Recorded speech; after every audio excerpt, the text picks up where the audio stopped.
दोस्तों आज के इस क्लास में बात करेंगे हिंदी 100 मार्क्स के बारे में और बहुत ही खुशी के साथ हम लोग हिंदी 100 मार्क्स का सिलेबस को स्टार्ट कर रहे हैं। और सबसे पहले आपको हिंदी का सिलेबस ऑलरेडी आपको पता होगा, नहीं पता है डिस्क्रिप्शन में लिंक हम दे दिए हैं कि आपको हिंदी 100 मार्क्स में बिहार बोर्ड के लिए क्या क्या चीज पढ़ना है, कैसे पढ़ना है, उस सारे चीजों के बारे में जानकारी उसमें दिए हुए हैं। तो आप सिलेबस वाला वीडियो का लिंक डिस्क्रिप्शन में या कमेंट बॉक्स में हम पिन किए हैं, आप जाके देख सकते हैं। ठीक है, अभी यहाँ पे चलिए हम लोग हिंदी का जो सिलेबस होता है, पहला गद्य खंड और दूसरा पद्य खंड। तो हम लोग पहला खंड जो होता है हमारा गद्य खंड, और उसमें जो पहला चैप्टर है बातचीत, जो कि लिखा गया बालकृष्ण भट्ट जी के द्वारा, इस चैप्टर के सारांश को समझेंगे, समरी को समझेंगे। और आपके एग्जाम में बार बार ये सवाल आती है, आपके बोर्ड एग्जाम में टोटल 5 मार्क्स का ये सवाल रहती है कि आप जो है लिखने के लिए आपको बोला जाएगा कि बातचीत पाठ का सारांश को लिखे, ठीक है, या बातचीत पाठ के भावार्थ को लिखे। तो आपको ऐसा अगर सवाल मिलता है तो उस समय आप अगर इसका जवाब अच्छे से, अगर आप प्रॉपर्ली अच्छे तरीके से लिख सकते हैं ना, अगर लिख पाते हैं एग्जाम में, तो आपको कुल 5 मार्क्स मिलेगा। तो इसलिए चलिए अच्छे से तैयारी करिए और बहुत ही जबरदस्त आपको हम बताने वाले हैं। देखिए यहाँ पे इस तरीके से एक बेहतरीन ढंग से हम आपको लिख के आगे दिए हैं, तो बस देखिए और आप समझ जाइएगा। इस वीडियो को आप मतलब प्रॉपर शुरू से अंत तक देख लेंगे, यकीन मानिए आपको ये याद हो जाएगा। ठीक है, तो अपने इस बिजी शेड्यूल से 20 मिनट का समय निकालिए और हमें दीजिए और अपना 5 मार्क्स आप लेके जाइए। चलिए तो ध्यान से अच्छे से प्रॉपर्ली देखिए। चलिए तो अपना यहाँ पे सबसे पहले चैप्टर कौन सा है, अपन का चैप्टर यहाँ पे है बातचीत। कौन सा चैप्टर है? बातचीत। ठीक है, बातचीत हमारा यहाँ पे चैप्टर चल रहा है, जो कि हिंदी का चैप्टर 1 है, चैप्टर फर्स्ट हमारा है। ठीक है, बातचीत पाठ। और इसको लिखे कौन है? इसको लिखे हैं हमारे बालकृष्ण भट्ट जी। कौन लिखे हैं? बालकृष्ण भट्ट जी लिखे हैं। और इनका जन्म कब हुआ है? इनका जन्म हुआ है 23 जून 1844 को, यानी 23 जून 1844 को इनका जन्म हुआ है। वही निधन की बात करें तो 20 जुलाई 1914 को यहाँ पे इनका निधन हुआ है। एक्चुअली हम 23 जून 1844 इसलिए बोले क्योंकि अभी जो है ना, अभी हम लगातार इंग्लिश 100 मार्क्स जो है आपका बिहार बोर्ड का इंग्लिश 100 मार्क्स, उसका लगातार क्लास करवाते आए हैं। आपका पूरा प्रोज सेक्शन जो है ना पूरा कंप्लीट कर चुके हैं। टोटल 11 चैप्टर्स थे और 11 चैप्टर 11 दिन में हम कंप्लीट कर चुके हैं। तो मतलब मैक्स श्योर आप अगर वो पूरा प्लेलिस्ट अगर इंग्लिश 100 मार्क्स का भी नहीं देखे होंगे तो वो भी जाके देख लीजिएगा। अभी यहाँ पे हिंदी का मतलब सीरीज स्टार्ट हुआ है और इसमें पहला चैप्टर बातचीत है, इसको शुरू किए हैं। बातचीत में आपको याद क्या क्या रखना है? सबसे पहले वो देखिए, लेखक के बारे में आपको याद रखना है कि बातचीत पाठ के लेखक कौन होते हैं। बातचीत पाठ के लेखक होते हैं बालकृष्ण भट्ट जी। इनकी तस्वीर है यहाँ पे, आप देख सकते हैं, यही हमारे बालकृष्ण भट्ट जी जो लिखे हैं बातचीत पाठ को। ठीक है, उसके बाद इनका जन्म हुआ है 23 जून 1844 को, इनका निधन हुआ है 20 जुलाई 1914 को। ठीक है, 20 जुलाई 1914 को। इनका निवास स्थान की बात करें तो इलाहाबाद। ठीक है, इलाहाबाद। हालांकि इलाहाबाद का नाम चेंज होकर प्रयागराज हो गया है, आपको पता होना चाहिए। इलाहाबाद का नाम चेंज होकर प्रयागराज हो गया है। तो आपके एग्जाम में अगर ऑप्शन, अगर ऑब्जेक्टिव टाइप क्वेश्चन अगर आती है कि बालकृष्ण भट्ट जी का निवास स्थान कौन सा है, तो आपके ऑप्शन में इलाहाबाद शायद हो सकता है कि नहीं दे, वहां पे प्रयागराज ऑप्शन में होगा, तो आप वो टिक करिएगा। ठीक है, और प्रयागराज अपना है कहां पे? उत्तर प्रदेश में है। ठीक है, यूपी में। उत्तर प्रदेश बगल वाला राज्य है, पता होगा, बिहार से सटा हुआ है, तो बस वही राज्य में इनका जन्म हुआ है बालकृष्ण भट्ट जी का। अब आइए यहाँ पे सारांश को स्टार्ट करते हैं। और अब आपको प्रॉपर्ली ध्यान देना है, अच्छे से मजेदार तरीके से देखना है। ठीक है, माइंड पूरा कंसंट्रेट होना चाहिए, यहां पे आप ध्यान दीजिए। ठीक है, तो यहां पे प्रॉपर देखिए। आइए सबसे पहले देखिए हमारे पास, अपन के पास यहां पे क्या है? यहां पे है बातचीत पाठ। ठीक है, बातचीत पाठ है हमारे पास। और इसमें भी क्या है हमारे पास? चलिए स्टार्ट करते हैं। देखिए सबसे पहले आपके एग्जाम में सवाल ऐसा आएगा कि बातचीत पाठ का सारांश लिखे और टोटल 5 मार्क्स मिलेगा।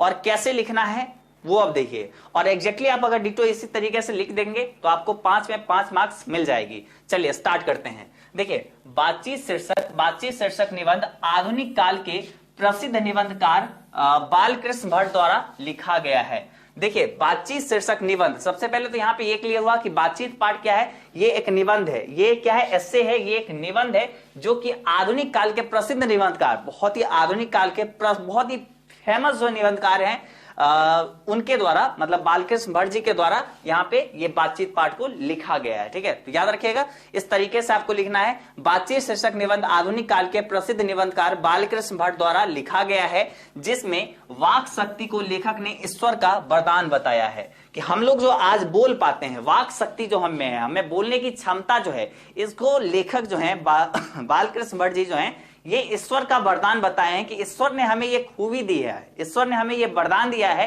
कि आज हम बोल पाते हैं, अपनी भावनाओं को अपने बोली विचार के माध्यम से मतलब लोगों के सामने रख पाते हैं। ठीक है, तो ये बोलने की शक्ति जो है ना, ये बालकृष्ण भट्ट जी कहते हैं कि ये ईश्वर का वरदान है। तो यहाँ पे वही चीज है कि जिसमें वाक शक्ति को लेखक ने ईश्वर का वरदान बताया है।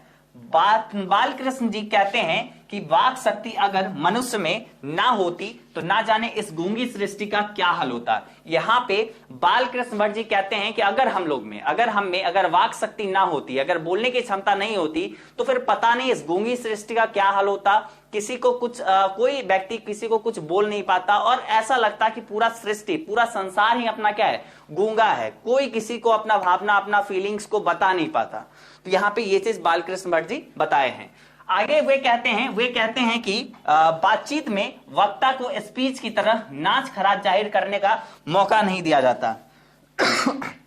सॉरी, देखिए यहाँ पे क्या है, वे कहते हैं कि बातचीत में वक्ता को स्पीच की तरह नाच खराज जाहिर करने का मौका नहीं दिया जाता। देखो इसमें ये चीज बताए हैं इस पंक्ति से कि जैसे होता है ना, मतलब जैसे भाषण देने अगर कोई आदमी स्टेज पर जाते हैं तो वो क्या कहते हैं, पहले हेलो भाइयों एवं बहनों, आप लोग यहाँ पे आए, आप लोग का सादर आमंत्रण। आप लोग यहाँ पे इतने धूप में, इतने कड़ी धूप में या इतनी बारिश में आप लोग हमें सुनने आए, बहुत ही खुशी आप लोग को देख के हो रही है।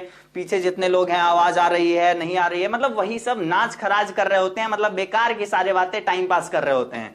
तो वो चीज बोलते हैं कि इसमें बातचीत में क्या होता है कि दो लोग सामने बैठते हैं या फिर दो लोग सामने खड़े होते हैं और आपस में जो भी डिस्कशन होता है वो लोग करते रहते हैं, आपस में बातचीत करते हैं। हाँ भाई तू कैसा है, हाँ भाई तू कैसा है, मेरा ये चल रहा है, मेरा वो चल रहा है। आपस में जो है ना, जो भी प्रॉब्लम्स है, जो भी स्नेह है एक दूसरे के प्रति, जो भी फीलिंग्स है उसको शेयर कर सकते हैं। तो ये चीज जो है ना, मतलब क्या किसमें, भाषण वगैरह में नहीं होता है। तो मतलब बातचीत में ये जो है ना, नाच खराज जाहिर करने का मौका नहीं मिलता है। मतलब जो भी बात करना है सटीक बात करो।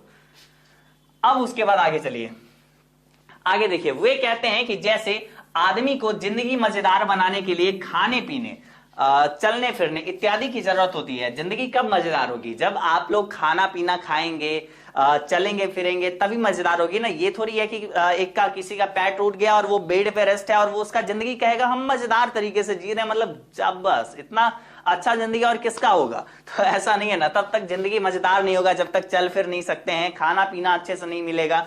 भूखे पेट तो मतलब क्या बोले, जो स्थिति होती है वो वही जानेंगे जो जिनको उस टाइप का खाना नहीं मिल पा रहा होगा, जो मतलब भूखे सोते होंगे, लाइक वो लोग इस दर्द को समझते होंगे।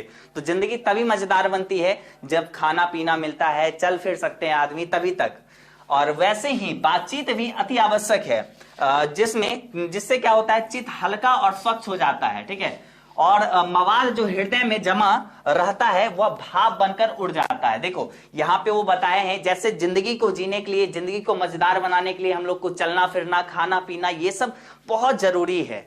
इसी तरीके से बातचीत में जो है ना, बातचीत भी हमारी जिंदगी में बहुत ज्यादा जरूरी है। एक दूसरे के सामने बैठते हैं, उसमें बातचीत होती है, सारे दुख गम सम सब कुछ आपस में शेयर करते हैं। और इससे क्या होता है ना कि हमारे दिल मतलब हमारा चित्त, हमारा मन जो है, चित्त का मतलब क्या हुआ, मन, हमारा मन जो है ना हल्का और स्वच्छ हो जाता है, पूरा क्लीन हो जाता है। और जो भी दिल में मवाद है, मतलब जो भी दिल में कचरा है, वो जो है हृदय में जमा जो रहता है, वो मतलब भाप बनकर उड़ जाता है। वो ऐसा लगता है कि वो भाप बनकर उड़ गया। मतलब बोलता है ना कि मतलब ऐसा है कि कुछ भी चीज किसी से शेयर कर देने से ये होता है कि जो दिल में एक रहती है ना, मतलब दिल में एक बात जो रहती है अटका हुआ, वो खत्म हो जाता है। और मतलब एकदम ऐसा लगता है कि नहीं, अब एकदम फ्रेशनेस है और अब एकदम हम हल्का फील कर रहे हैं। तो ये होती है, वही चीज बोले हैं कि बातचीत भी उसी तरीके से जरूरी है। बेन जॉनसन, यहाँ पे बेन जॉनसन का चर्चा किए हैं कि बेन जॉनसन कहते हैं कि बोलने से ही मनुष्य के रूप का साक्षात्कार होता है। सही बात है कि बोलने से मनुष्य के रूप का साक्षात्कार होता है। और ऐसा बेन जॉनसन जी इसलिए कहे हैं क्योंकि देखो, जब तक आप किसी आदमी के पास जाएंगे, आपके पास मान लेते हैं कोई एक अनजान व्यक्ति आपके पास आए और आप उनको नहीं जान रहे हैं, और वो बस आके बैठे हुए हैं या खड़ा है, तो कैसे आप उनके बारे में आप जान पाओगे कि वो आदमी कैसा है, कैसा नेचर का है, कहीं गुंडा मवाली तो नहीं है, या फिर बहुत स्नेह, बहुत ही अच्छे दिल का तो व्यक्ति नहीं है, या फिर कैसा क्या है, उसके बारे में आप नहीं जान पाओगे। अनटिल अनलेस, जब तक कि वो आपके पास आए और आपको या फिर आप उसके पास जाए और वो कुछ आप दोनों में बातचीत ना हो, या फिर आप उनको बातचीत करते हुए ना सुनो। आप उनको बातचीत करते हुए देखोगे, बातचीत करते हुए सुनोगे, या फिर आप बातचीत उससे करोगे, तो आपको पता चलेगा कि वो इंसान कैसा है, उसका दिल कैसा है, उसका मन कैसा है, ये चीज आप जान पाओगे। तो बेन जॉनसन जी बहुत ही सही बोले हैं कि बोलने से ही मनुष्य के रूप का साक्षात्कार होता है, कि वो व्यक्ति कैसा है, वो उसका संस्कार कैसा है, उसका रहन सहन कैसा है, सारा चीज आंक लेता है आदमी। तो बस वही चीज यहाँ पे बेन जॉनसन जी बोले हैं। आगे यहाँ पे लेखक ने बातचीत के प्रकार को भी बताया है कि जब दो लोग मिलते हैं तो कैसा बातचीत होता है, जब दो युवा मिलते हैं तो कैसा बातचीत होता है, जब दो बुढ़िया मिलती है तो कैसा बातचीत होता है, जब दो सहेली मिलती है तो कैसा बातचीत होता है। उस प्रकार के बारे में भी लेखक ने इस बातचीत पाठ में डिस्कशन किए हैं। आगे यहाँ पे है एडिसन मानते हैं, बेन जॉनसन जी मानते हैं कि बोलने से ही मनुष्य के रूप का साक्षात्कार होता है, और एडिसन मानते हैं कि असल बातचीत सिर्फ दो व्यक्तियों में हो सकती है, अर्थात जब दो लोग होते हैं तभी अपना दिल एक दूसरे के सामने खोल कर बातें करते हैं, ठीक है। और लेखक के अनुसार तीन लोगों के बीच की बातचीत केवल फॉर्मेलिटी होती है। तो यहां पे आगे बोला गया है कि एडिसन मानते हैं, यहां पे एडिसन मानते हैं कि असल बातचीत जो है ना सिर्फ दो व्यक्तियों में हो सकती है, असल बातचीत सिर्फ दो व्यक्तियों में हो सकती है, और जब दो व्यक्ति होते हैं तभी दोनों एक दूसरे के सामने दिल खोल के बातें करते हैं, जैसी बातें करनी होती है, जो भी दिल में रहता है पूरा दिल खुला हुआ है, जैसा बात पूछना है वैसा जवाब मिलेगा। तो वो तभी पॉसिबल हो पाती है जब दो लोग होते हैं। और जब तीन लोग हुए ना तो वहां पे बात नहीं, वो बतकही हो जाती है और वो फॉर्मेलिटी हो जाती है, ठीक है, बस वो फॉर्मेलिटी रह जाती है, वो उसको बातचीत नहीं कह सकते हैं। तो यहाँ पे बातचीत के प्रकार को भी बताए हैं, एडिसन जो मानते हैं उसके बारे में भी बताए हैं, ठीक है। आगे यहाँ पे देखिए लेखक यहाँ पे कहते हैं, लेखक हमारे बालकृष्ण भट्ट जी कहते हैं कि यूरोप के लोगों में बातचीत का हुनर है। कहां के लोगों में बातचीत का हुनर है, कला है? यूरोप के लोगों में, जिसे आर्ट ऑफ कन्वर्सेशन कहते हैं, जिसे हम लोग क्या कहते हैं, यूरोप के लोगों में जो बातचीत का हुनर है उसे आर्ट ऑफ कन्वर्सेशन कहते हैं। इसके प्रसंग को सुन के कान को अत्यंत सुख मिलता है। और ये जो लोग बात करते हैं ना, यूरोप के लोग, इनमें जो बात करने का हुनर है उसे आर्ट ऑफ कन्वर्सेशन कहते हैं। और इसके बात को सुन के कान को अत्यंत सुख मिलता है, बहुत ही अच्छा लगता है, और इसे सहृदय गोष्ठी भी कहते हैं, ठीक है। तो आपके एग्जाम में पूछा जाएगा कि आर्ट ऑफ कन्वर्सेशन किसे कहते हैं, तो आप बता पाओगे ना, यूरोप के लोगों में जो बातचीत का हुनर है उसे आर्ट ऑफ कन्वर्सेशन कहते हैं। और इसके प्रसंग को सुन के कान को अत्यंत सुख मिलता है, इसलिए इसे सहृदय गोष्ठी भी कहते हैं, ठीक है। तो ये आपको पता चल गया। अंततः, और लास्ट में आपको ये लिखना है, अंततः बालकृष्ण भट्ट कहते हैं कि हमें अपने अंदर ऐसी शक्ति पैदा करनी चाहिए जिससे हम अपने आप बातचीत कर लें, और बातचीत का यही उत्तम तरीका है। और ये इसलिए बोले हैं लेखक कि हम अपने में ऐसी शक्ति पैदा कर ले कि हम अपने आप से बात कर ले, और यही बातचीत का उत्तम तरीका है। और ये इसलिए बोले हैं क्योंकि आप जानते हैं कि आप अगर किसी के यहां गए और आपका सही से आदर सत्कार नहीं हुआ तो आपके मन में कहीं ना कहीं कुछ बात अटक जाएगी कि देखो वो मेरा आदर सत्कार नहीं किया, कुछ बेइज्जती कर दिया, चाय के लिए नहीं पूछा। इवन आपके पास कोई व्यक्ति आया आपके घर पे और आप नहीं है, आप कुर्सी नहीं दे पाए, या फिर आप बैठने के लिए उनको नहीं बोले, उनके मन में कुछ ठेस पहुंच जाती है। तो इसलिए लेखक यहाँ पे कहते हैं कि बातचीत का तो मतलब एक अच्छा जरिया ही यही है, और बातचीत, असल बातचीत तो वही है, उत्तम तरीका बातचीत का वही है जब हम खुद में अपने आप ऐसी शक्ति पैदा कर ले कि हम खुद से बातचीत कर सके, वही बातचीत का उत्तम तरीका है, ठीक है। तो ये यहाँ पे बालकृष्ण भट्ट जी बताए हैं। तो कुल मिला के बातचीत का सारांश यहाँ पे यही चीज हुआ। अभी हम आपको शॉर्ट में एक चीज बताते हैं, शॉर्ट में अब आपको हम समझाते हैं और अच्छे से आप इसको समझिएगा, ठीक है। और बाकी चैनल को सब्सक्राइब कर लीजिएगा, ठीक है, चैनल को सब्सक्राइब और वीडियो को लाइक वगैरह। चलिए अब फिर से आपको हम समझाते हैं, कि आपको एक ब्रीफ में हम आपको अच्छे से बस बताते हैं, ठीक है। पीछे आपको हम ज्यादा नहीं कुछ अब लाइन में अंडरलाइन करेंगे। देखो बातचीत पाठ जो है ना बालकृष्ण भट्ट जी के द्वारा लिखा गया है। इनका जन्म और निधन ये दोनों इंपॉर्टेंट है। इनका निवास स्थान प्रयागराज उत्तर प्रदेश में, ठीक है। अब देखिए बातचीत शीर्षक जो है ना ये आधुनिक काल के प्रमुख बहुत ही प्रसिद्ध निबंधकार बालकृष्ण भट्ट जी के द्वारा लिखा गया है। और इसमें जो है ना मतलब उन्होंने बोलने की जो क्षमता है, हमें जो वाक शक्ति है उसको बहुत अच्छे से प्रदर्शित किया है। कि उन्होंने बताया है कि वाक शक्ति जो है ना मनुष्य में, वो ईश्वर का वरदान है, वो ईश्वर का दिया हुआ एक वरदान है जो हमें मिला है। तो यहाँ पे ये बताते हैं। उसके बाद बोलते हैं, उसके बाद यहाँ पे क्या बताते हैं, उसके बाद बोलते हैं कि आज जो है अगर हम लोग में वाक शक्ति नहीं होती तो आज ये दुनिया पूरा गूंगी प्रतीत होता, पूरा ये सृष्टि गूंगी सृष्टि कहलाती। और ऐसा बताया है कि बातचीत में वक्ता को स्पीच की तरह नाच खराज जाहिर करने का मौका नहीं मिलता है। उसी प्रकार आगे यहाँ पे बताए हैं, जैसे हमें खाने पीने, जिंदगी को मजेदार बनाने के लिए खाने पीने चलने फिरने की जरूरत होती है, वैसे ही हमारे जीवन को मजेदार बनाने के लिए हमारे बातचीत बहुत ज्यादा जरूरी होती है। और कहते हैं बातचीत करने से चित्त बहुत हल्का हो जाता है, मन हल्का हो जाता है, दिल में जो मवाद रहती है, दिल में जो कचरा रहता है वो भाप बनकर हवा में उड़ जाती है। यहाँ पे ये बोले हैं। उसके बाद बेन जॉनसन बोले हैं कि बोलने से ही मनुष्य के रूप का साक्षात्कार होता है, तो यहाँ पे ये भी बहुत सही बोले हैं। उसके बाद आगे यहाँ पे एडिसन मानते हैं कि असल बातचीत सिर्फ दो लोगों के बीच ही हो सकती है। जब ही दो लोग रहेंगे तभी वो लोग दिल खोल के एक दूसरे के सामने बातचीत करेंगे, आपस में सुख दुख को बांटेंगे, सारी अपनी भावनाओं अपने फीलिंग्स को बताएंगे। लेकिन जब 2 से 3 हुए ना तो वहां पे बात नहीं बतकही हो जाती है और वो बस फॉर्मेलिटी रह जाती है। फिर आगे यहाँ पे क्या बोले हैं कि लेखक कहते हैं कि यूरोप के लोगों में ना बातचीत करने का एक बहुत ही अच्छा हुनर है और जिसे आर्ट ऑफ कन्वर्सेशन कहते हैं, और जिसको सुन के कान को अत्यंत सुख मिलता है। और इसलिए इसे जो है सौहृदय गोष्ठी भी इसको कहते हैं। अंततः बालकृष्ण भट्ट कहते हैं कि हमें अपने अंदर ऐसी शक्ति पैदा करनी चाहिए जिससे हम खुद से बात कर सके, और बातचीत का सही मायने में यही उत्तम तरीका है।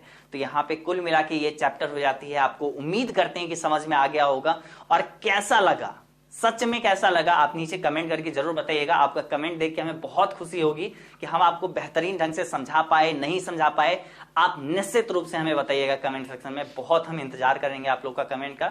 जो लोग कमेंट अक्सर नहीं करते हैं फिर भी आप करिए, बताइए। और अगर आपको अच्छा लगेगा ना तो हम इस सीरीज को कंटिन्यू रखेंगे और पूरे सिलेबस आपका हिंदी का भी कंप्लीट बहुत ही कम समय में करवा देंगे। और हाँ, इसका टेस्ट जो है आज शाम में 7:15